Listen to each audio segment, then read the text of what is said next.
Jau izsenes dejošana ir viens no sabiedrības iemīļotākajiem socializēšanās veidiem, svinot svētkus vai veicot rituālus.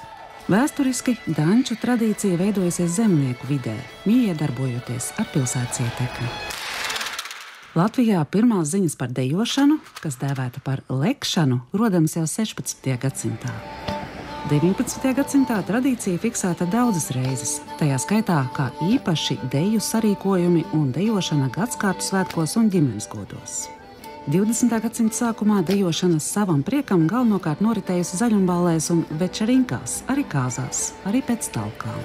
20. gadsimta vidū un otrajā pusē arvien lielāka ballēs dejoto deju daļa attālinājusies no tautas deju repertuāra. Taču saistībā ar folkloras kustību 80. un 90. gados danču dejošana Rīgā un regulāra danču vakaru tradīcija atzimusi ar jaunu spēku.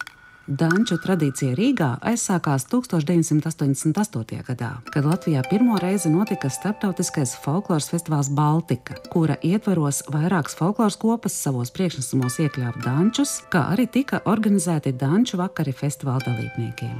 Pēc festivāla folkloras draugu kopas savieši nolēma ik pārnedēļas vienu mēģinājumu atvēlēt dančiem, turklāt šo mēģinājumu ļaut apmeklēt plašākai publikai. Tādā veidā aizsākās danču vakaru tradīcija, kuru 90. gadu vidū pārņēma danču klubs Valda Putniņa vadībā.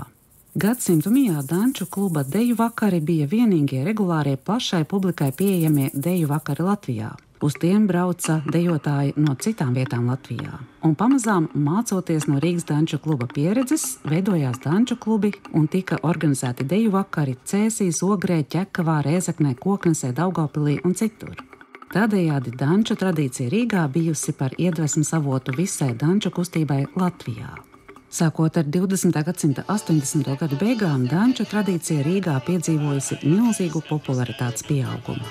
Danču kopiena Rīgā kļuvusi spēcīgāka, un šobrīd tā apvieno jau vairākas paudzes muzikantu un dejotāju.